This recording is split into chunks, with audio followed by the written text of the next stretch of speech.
Good afternoon, everybody.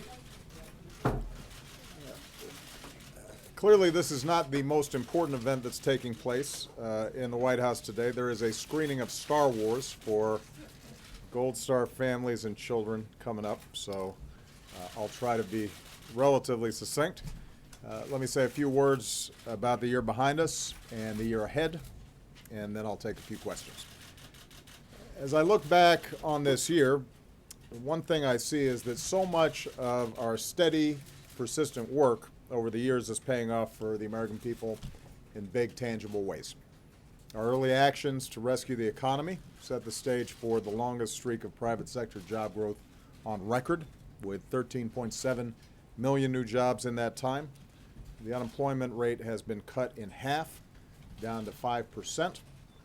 And most importantly, wages grew faster than at any time since the recovery began. So over the course of this year, a lot of the decisions that we made early on have paid off. Years of steady implementation of the Affordable Care Act helped to drive the rate of the uninsured in America below 10% for the first time since records were kept on that. Healthcare prices have grown at their lowest level in 5 decades. 17 million more Americans have gained coverage, and we now know that 6 million people have signed up through healthcare.gov for coverage beginning on January 1st, 600,000 on Tuesday alone. New customers are up 1/3 over last year, and the more who sign up, the stronger the system becomes.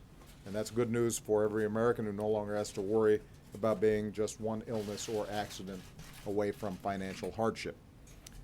On climate, our early investment in clean energy ignited a clean energy industry boom. Our actions to help reduce our carbon emissions brought China to the table, and last week in Paris, nearly 200 nations forged a historic agreement that was only possible because of American leadership. Around the world, from reaching the deal to prevent Iran from developing a nuclear weapon, to reestablishing diplomatic relations with Cuba, to concluding a landmark trade agreement that will make sure that American workers and American businesses are operating on a level playing field, and that we, rather than China or other countries, are setting the rules for global trade. We have shown what is possible when America leads. And after decades of dedicated advocacy, marriage equality became a reality in all 50 states. So I just want to point out, I said at the beginning of this year that interesting stuff happens in the fourth quarter, and we are only halfway through. I do want to thank Congress for ending the year on a high note.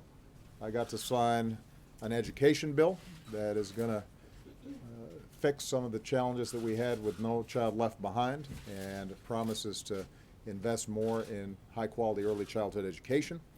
We signed a transportation bill that, although not as robust as I think we need, still allows states and local governments to plan and actually get moving, putting people back to work, rebuilding our roads and our bridges. We got Ex-Im Bank back to work, supporting American exports. And today they passed a bipartisan budget deal. I'm not wild about everything in it. I'm sure that's true for everybody, but it is a budget that, as I insisted, invests in our military and our middle class without ideological provisions that would have weakened Wall Street reform or rules on big polluters. It's part of an agreement that will permanently extend tax credits to 24 million working families. It includes some long-sought wins like strengthening America's leadership at the IMF. And because it eliminates the possibility of a shutdown for the first time, or for the first 9 months of next year, Congress and I have a long runway to get some important things done on behalf of the American people. Now, there's still a lot of work to do. For example, there's still a lot more that Congress can do to promote job growth and increase wages in this country. I still want to work with Congress, both Democrats and Republicans, to reform our criminal justice system. And earlier today, I commuted the sentences of 95 men and women who had served their debt to society, another step forward in upholding our fundamental ideals of justice and fairness. And of course, our most important job is to keep Americans safe. I've had a lot to say about that this week, but let me reiterate The United States continues to lead a global coalition in our mission to destroy ISIL. ISIL's already lost about 40% of the populated areas it once controlled in Iraq, and it's losing territory in Syria. As we keep up the pressure, our air campaign will continue to hit ISIL harder than ever, taking out their leaders, their commanders, and their forces. We're stepping up our support for partners on the ground as they push ISIL back. Our men and women in uniform are carrying out their mission with trademark professionalism and courage. And this holiday season, all of us are united in our gratitude for their service, and we are thankful to their families as well because they serve alongside those who are actually deployed. Now, squeezing ISIL's heart, its core in Syria and Iraq, will make it harder for them to pump their terror and propaganda to the rest of the world. At the same time, as we know from San Bernardino, where I'll visit with families later today, we have to remain vigilant here at home. Our counterterrorism, intelligence, homeland security, and law enforcement communities are working 24/7 to protect our homeland, and all of us can do our part by staying vigilant, by saying something if we see something that is suspicious, by refusing to be terrorized, and by staying united as one American family. In short, for all the very real progress America's made over the past 7 years, we still have some unfinished business, and I plan on doing everything I can with every minute of every day that I have left as president to deliver on behalf of the American people. Since taking this office, I've never been more optimistic about a year ahead than I am right now, and in 2016, I'm going to leave it out all on the field. So, with that, let me take some questions. I'll start with Roberta Rampton of Reuters. Mr. President, you're going to California today, and as you said earlier this week, you told the nation that there's no specific or credible threat of a similar attack. But how is it really possible to know? I mean, aren't similar plots going to be just as hard to detect beforehand? And some lawmakers are saying that your government should review the social media of all people applying for visas to come to this country. What do you think of that idea? Should that be mandatory? Well, Roberta, you're absolutely right that it is very difficult for us to detect lone wolf plots or plots involving a husband and wife in this case, because despite the incredible vigilance and professionalism of all our law enforcement, homeland security, et cetera, it's not that different from us trying to detect the next mass shooter. You don't always see it. They're not always communicating publicly, and if you're not catching what they say publicly, then it becomes a challenge. We are continuing to work at every level to make sure that there's no slip between information sharing among agencies. We're continuing to strengthen our information sharing with foreign countries, and because in part of the tragedy in Paris, I think you're seeing much greater cooperation from our European partners on these issues. But this is a different kind of challenge than the sort that we had with an organization like Al-Qaeda that involved highly trained operatives who are working as cells or as a network. Here, essentially, you have ISIL trying to encourage or induce somebody who may be prey to this kind of propaganda, and it becomes more difficult to see. It does mean that they're less likely to be able to carry out large, complex attacks, but as we saw in San Bernardino, obviously, you can still do enormous damage. The issue of reviewing social media for those who are obtaining visas, I think, may have gotten garbled a little bit because there may be it's important to distinguish between posts that are public, social media on a Facebook page, versus private communications through various social media or apps. And our law enforcement and intelligence professionals are constantly monitoring public posts, and that is part of the visa review process, that people are investigating what individuals have said publicly and questioned about any statements that they may be made. But if you have a private communications between two individuals, that's harder to discern by definition. And one of the things we'll be doing is engaging with the high-tech community to find out how we can, in an appropriate way, do a better job if we have a lead to be able to track a suspected terrorist. But we're going to have to recognize that no government is going to have the capacity to read every single person's text or emails or social media. If it's not posted publicly, then there are going to be feasibility issues that are probably insurmountable at some level, and it raises questions about our values.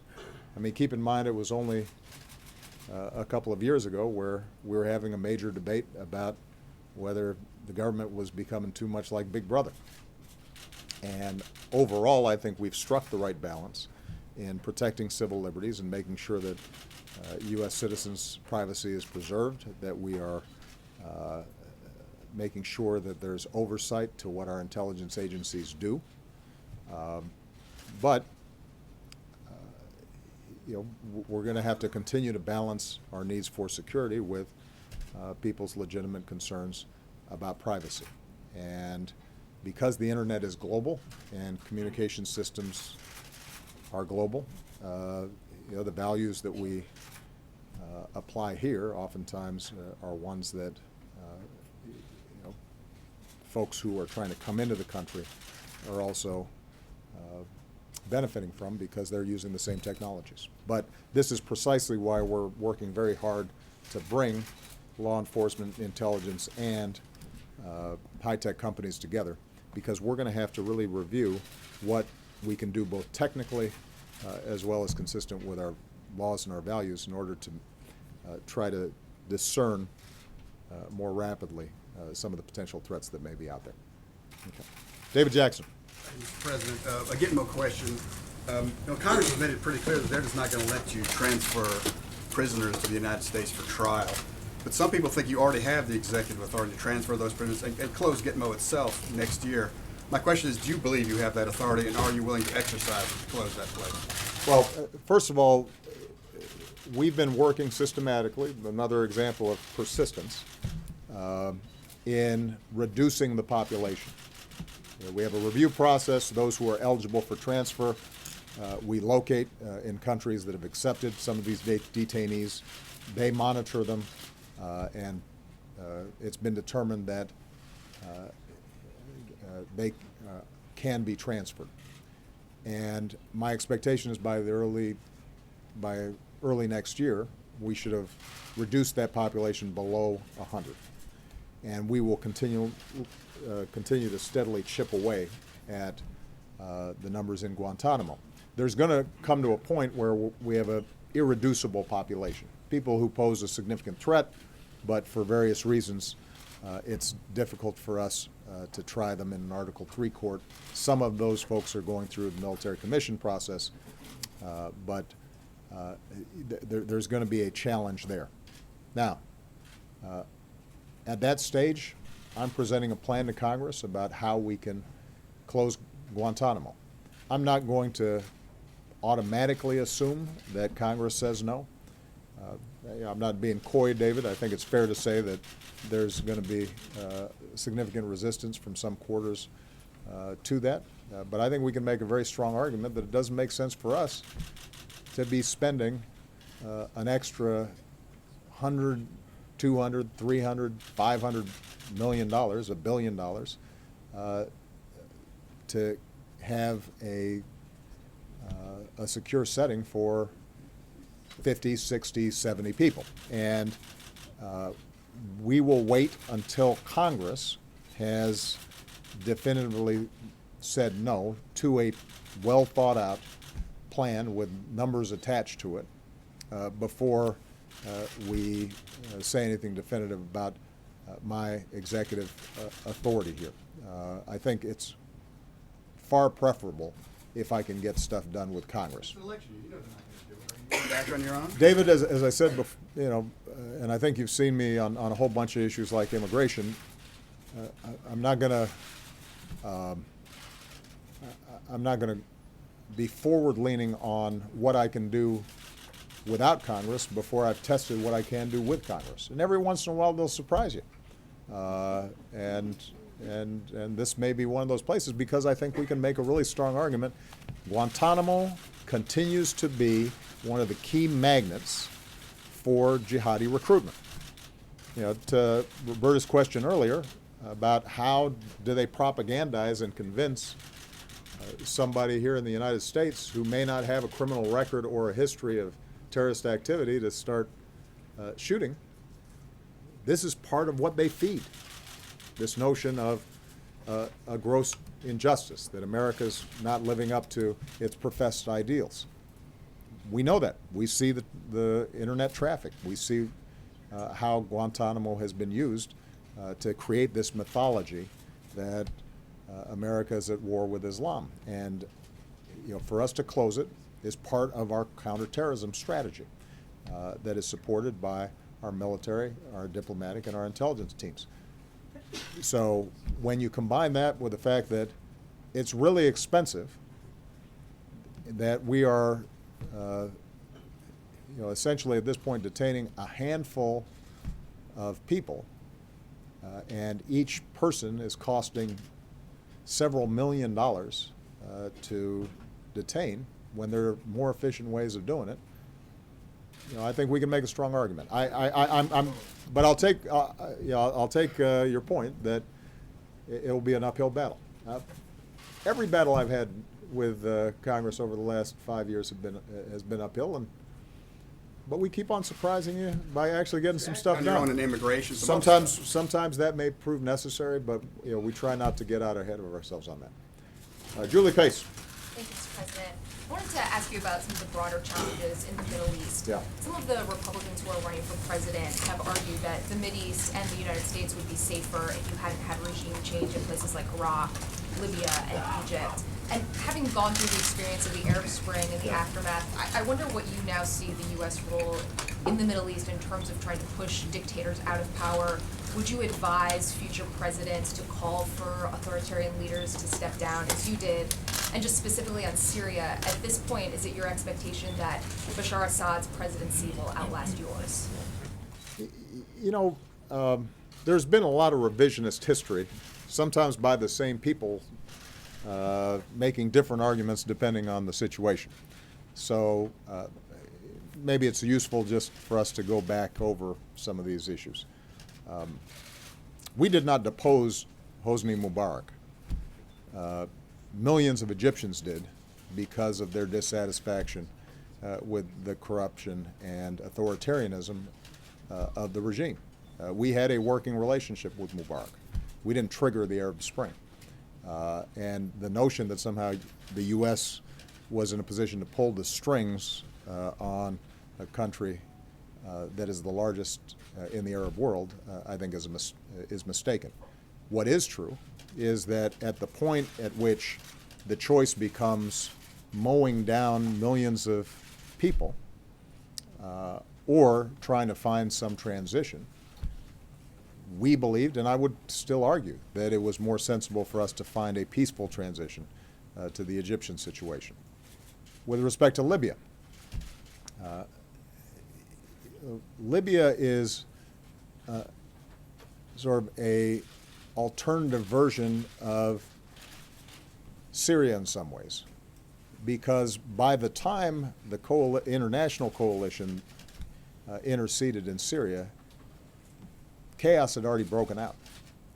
You already had the makings of a civil war. You had a dictator who was threatening and was in a position to carry out the wholesale slaughter of large numbers of people. And we worked under UN mandate with a coalition of folks in order to try to avert a big humanitarian catastrophe that would not have been good for us. Those who now argue, in retrospect, we should have left Gaddafi in there, seem to forget that he had already lost legitimacy and control of his country, and we could have, instead of what we have in Libya now, we could have had another Syria in Libya now.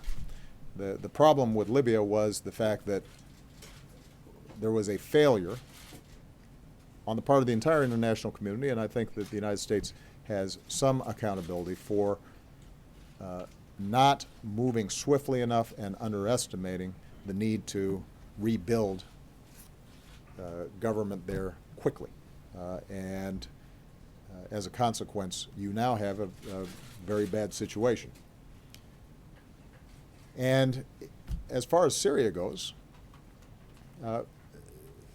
I think it is entirely right and proper for the United States of America to speak out on behalf of its values.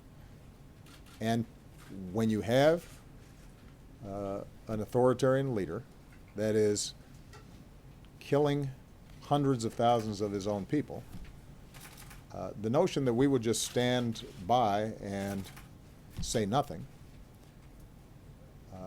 is contrary to who we are. And that does not serve our interests, because at that point, us being in collusion with that kind of governance would make us even more of a target for terrorist activity. Even if that government can help try to stop extremists from building up in their countries. The reason that Assad has been a problem in Syria is because that is a majority Sunni country, and he had lost the space that he had early on to execute an inclusive transition, peaceful transition. He chose instead to slaughter people, and once that happened, the idea that a minority population there could somehow crush tens of millions of people who oppose him is not feasible. It's not plausible. Even if you were being cold-eyed and hard-hearted about the human toll there, it just wouldn't happen. And as a consequence, our view has been that you cannot bring peace to Syria, you cannot get an end to the civil war, unless you have a government that is recognized as legitimate by a majority of that country. It will not happen. And this is the argument that I've had repeatedly with Mr. Putin, dating 5 years ago, at which time his suggestion, as I gather some Republicans are now suggesting, was, you know, Assad's not so bad, let him just be as brutal and repressive as he can, but at least he'll keep order. And I said, look, the problem is that the history of trying to keep order when a large majority of the country has turned against you is not good. And 5 years later, I was right. So we now have an opportunity, and John Kerry is meeting as we speak with Syria and Turkey and Iran and the Gulf countries and other parties who are interested.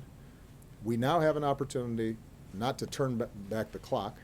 It's going to be very difficult to completely overcome the devastation that's happened in Syria already, but to find a political transition that maintains the Syrian state, that recognizes there are a bunch of stakeholders inside of Syria, and hopefully to initiate a ceasefire that won't be perfect, but allows all the parties to turn on what should be our number one focus, and that is destroying Daesh and its allies in the region. And that is going to be a difficult process. It's going to be a painstaking process, but there is no shortcut to that.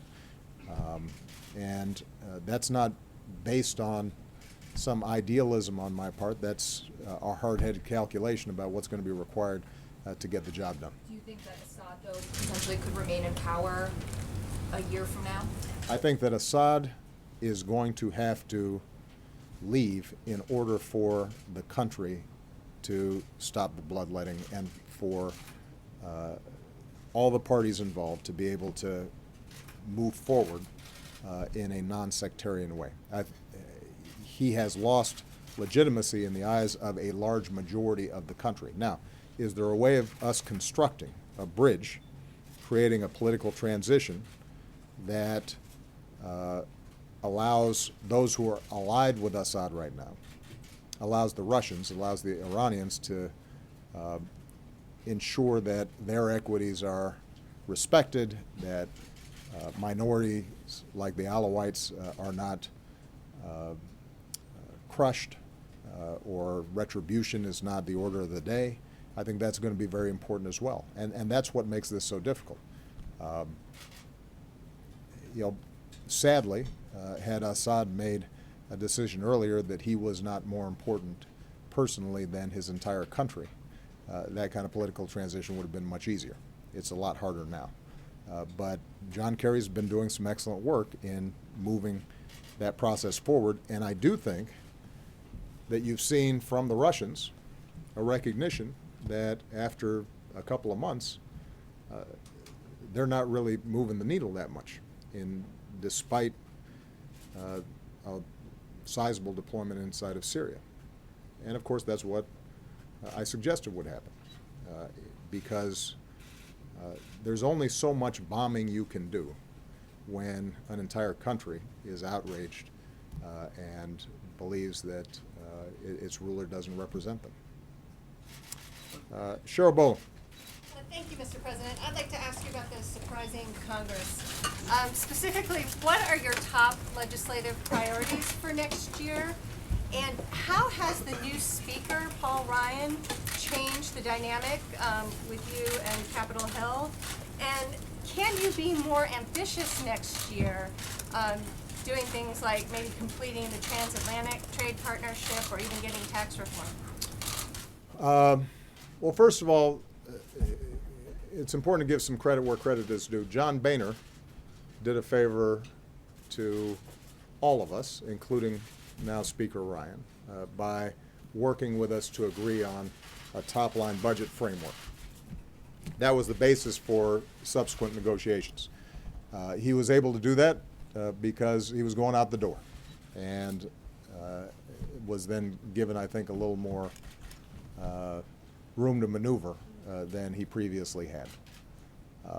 Having said that, I also want to give Speaker Ryan credit. I called both him and Mitch McConnell, as well as Nancy Pelosi and Harry Reid, for the orderly way in which they actually negotiated a budget, the way Congress is historically and typically supposed to work. I mean, we've gotten kind of used to last-minute crises and shutdown threats and so forth, and this is a messy process that doesn't satisfy everybody completely, but it's more typical of American democracy. And I think that Speaker Ryan deserves a role in that. I will say that in his interactions with me, he has been professional. He has reached out to tell me what he can do and what he cannot do. I think it's a good working relationship. We recognize that we disagree on a whole bunch of other stuff and have fundamentally different visions for where we want to move the country. But perhaps because even before he was elected, he had worked on Capitol Hill, I think he is respectful of the process and respectful of how legislation works. So kudos to him, as well as all the leaders and appropriators who are involved in this process. Now, just want to repeat, because sometimes we take for granted what's happened. I said early on in this process that I wasn't going to sign a budget that did not relieve sequester, this artificial austerity that was making it difficult for us to invest in things like education and our military. And I said I would not accept a lot of ideological riders that were attached to a big budget deal, and we met our goals. And because of some terrific negotiations by the Democrats up on Capitol Hill, and I think some pretty good work by our legislative staffs here, we're going to be able to fund environmental protection. We're going to be able to make sure that we're investing in things like early childhood education and making college more affordable. We're going to be able to implement the Clean Power Plant rule. We're going to be able to continue to invest in clean energy that spurs on innovation. We're going to be able to make sure that our military gets the equipment and the training that it needs in order to be effective in fighting ISIL and other threats around the world. So it was a good win.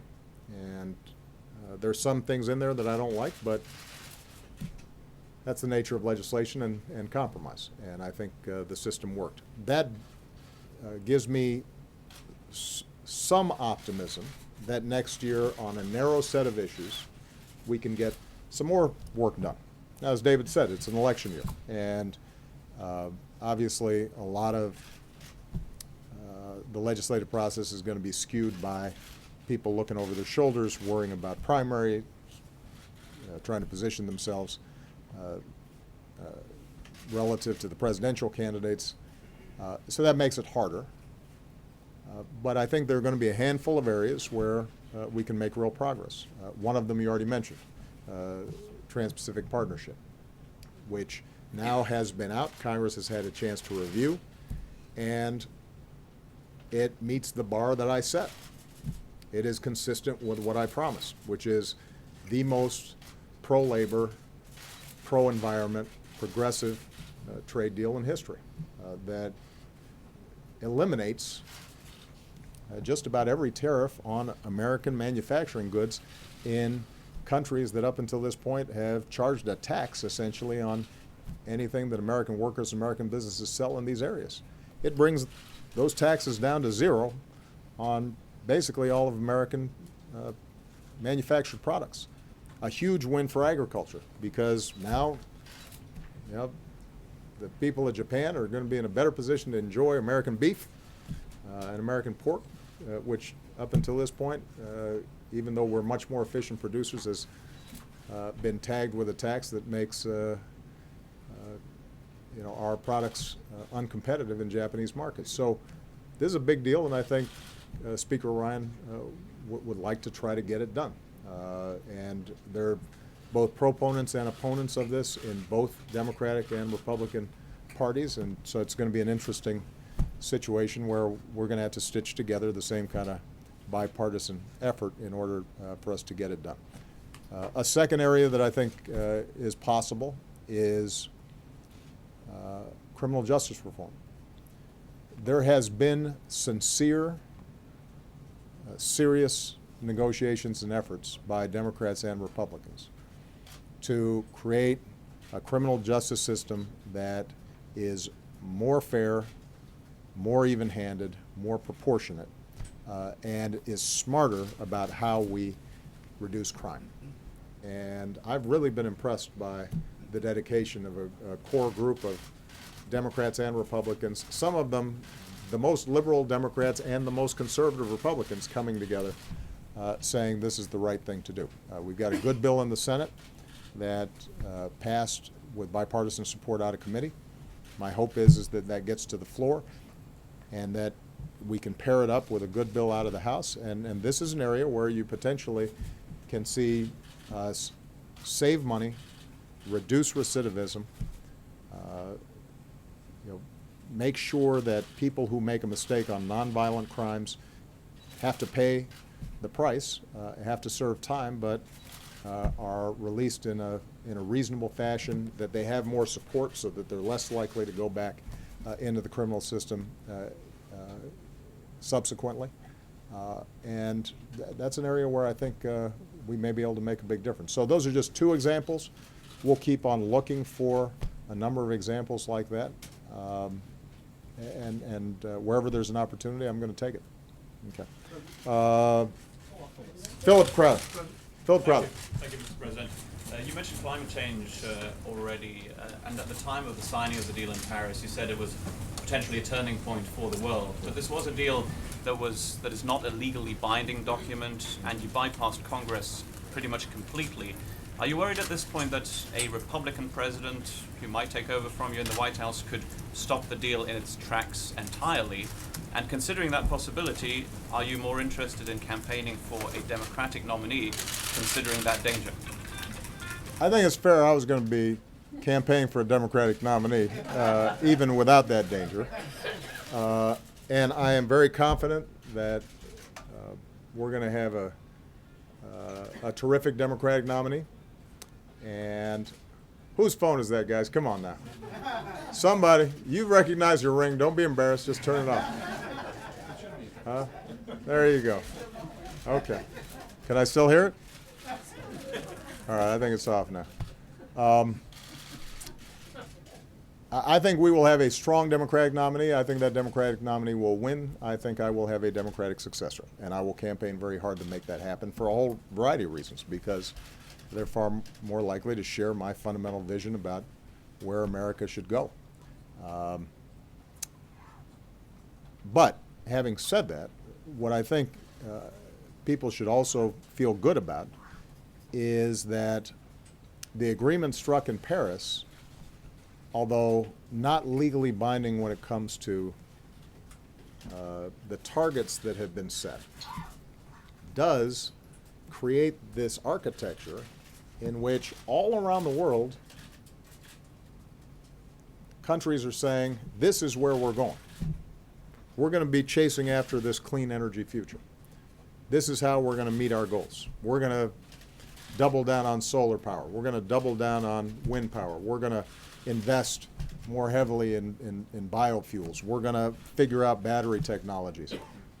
And what you saw in this budget, which I think was really significant, was an extension of the solar tax credits and wind tax credits that we had helped to really boost early on in my administration, and that it resulted in wind power increasing threefold, solar power increasing by 20-fold.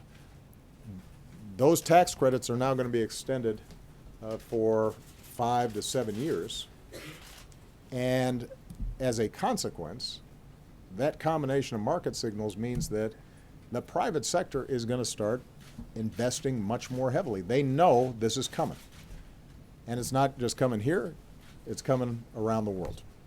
So you now have a global marketplace for clean energy that is stable and accelerating over the course of the next decade. That then creates a different dynamic that is independent of what Congress does, but also helps to shape what Congress does. Because the more people that are now getting jobs in solar installation and production, the more that you have companies who are seeing how American innovation can sell products in clean energy all across the Asia Pacific and in Europe and in Africa. Suddenly, there's a big monetary incentive to getting this right. And that's been the history of environmental progress in this country, and now we've exported it around the world. Every time we've made a decision, you know what, we're going to have clean air. The predictions were everything would fall apart. And lo and behold, turns out that American innovation makes getting clean air a lot less expensive than people expected, and it happens a lot faster than expected. When we made a decision that we were going to double fuel efficiency standards on cars, everybody said, oh, this is going to ruin the American auto industry. The American auto industry has been booming over the last couple of years. Acid rain, when George H.W. Bush instituted a system to charge for the emissions that were causing acid rain, everybody said, well, you can't do that. That's going to ruin business. And it turned out it was smoother, faster, quicker, better. And acid rain, folks who were born, I don't know, some of you reporters are getting younger, or I'm getting older, may not remember it, but that was a big deal. Now, most folks don't even remember it anymore. because it got solved. And there's no reason why the same won't happen here. Now, do I think that there's going to be a lot of noise and campaigning next year about how we're going to stop Paris in its tracks? There will probably be a lot of noise like that. Do I actually think that 2 years from now, 3 years from now, even Republican members of Congress are going to look at it and say that's a smart thing to do? I don't think they will. Keep in mind that right now, the American Republican Party is the only major party that I can think of in the advanced world that effectively denies climate change. I mean, it's an outlier. Many of the key signatories to this deal, the architects of this deal, come from center-right governments. Even the far-right parties in many of these countries, they may not like immigrants, for example, but they admit, yeah, the science tells us we got to do something about climate change. So my sense is that this is something that may be an advantage in terms of short-term politics in a Republican primary. It's not something that is going to be a winner for Republicans long-term. You mentioned American leadership. Is it embarrassing to you that the other party denies climate change? No, it's in because views first of all, I'm not a member of that party. Second of all, it didn't stop us from being the key leader in getting this done. I mean, this is something I've been working on now for 5-6 years. When I went to Copenhagen, I essentially engaged in 24 hours of diplomacy to salvage from a pretty chaotic process the basic principle that all countries had to participate, that we couldn't have a rigid division between developed countries and developing countries when it came to solving this problem. That was the initial foundation for us then working with other countries, culminating in the joint announcement with China, bringing in India, bringing in Brazil and the other big emerging countries, working with the Europeans and getting this done. This would not have happened without American leadership. And by the way, the same is true for the Iran nuclear deal. The same is true for the Trans-Pacific Partnership. The same is true for stamping out Ebola, something you guys may recall from last year, which was the potential end of the world. At each juncture, what we've said is that American strength and American exceptionalism is not just a matter of us bombing somebody. More often, it's a matter of us convening, setting the agenda, pointing other nations in a direction that's good for everybody and good for U.S. interests, engaging in painstaking diplomacy, leading by example, and sometimes the results don't come overnight. They don't come the following day, but they come. And this year, what you really saw was that steady, persistent leadership on many initiatives that I began when I first came into office. All right, I've got April Ryan.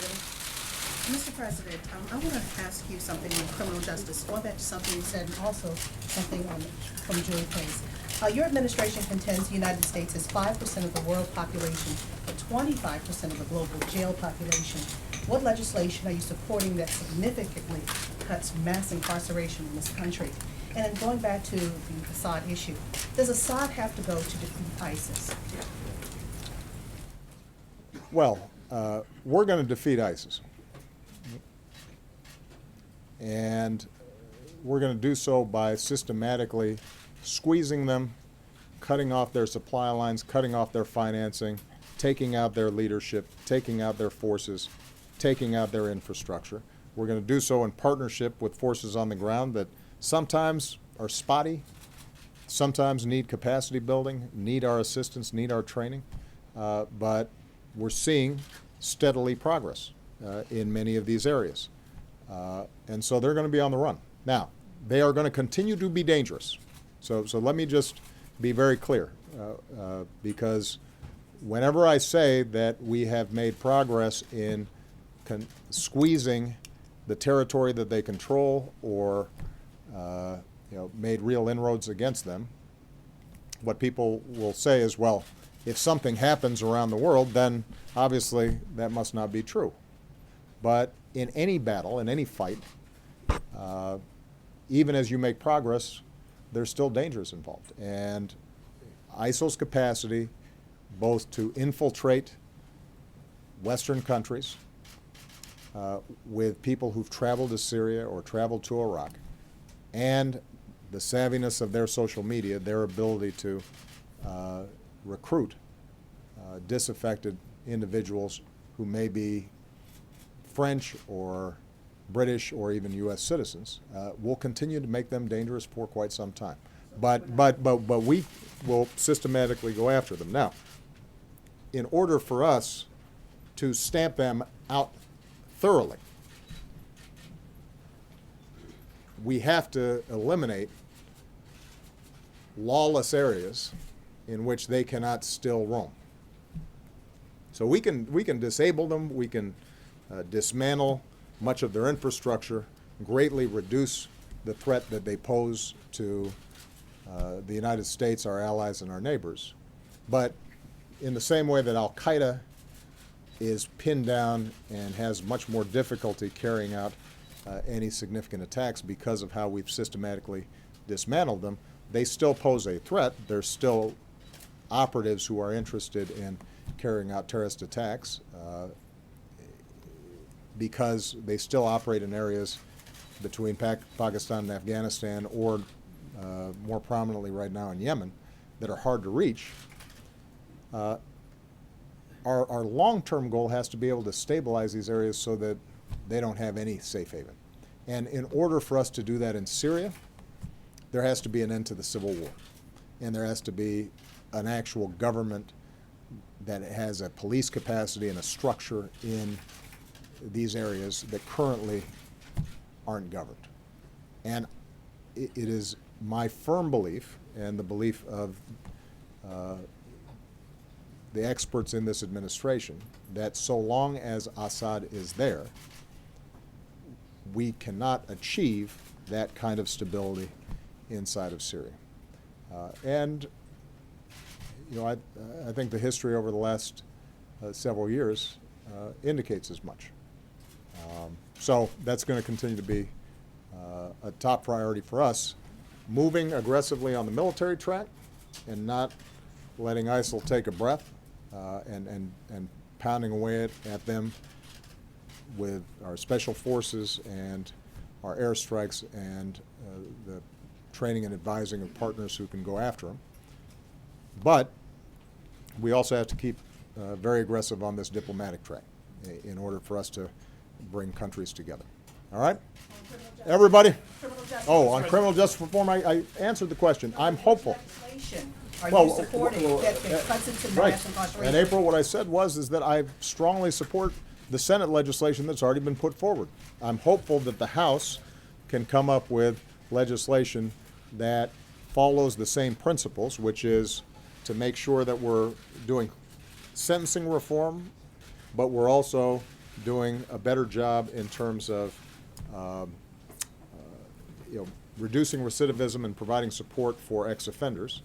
And if we can get those two bills together in a conference, then I'm somewhat optimistic that we're going to be able to make a difference. Now, keep in mind, April, when you use the term mass incarceration,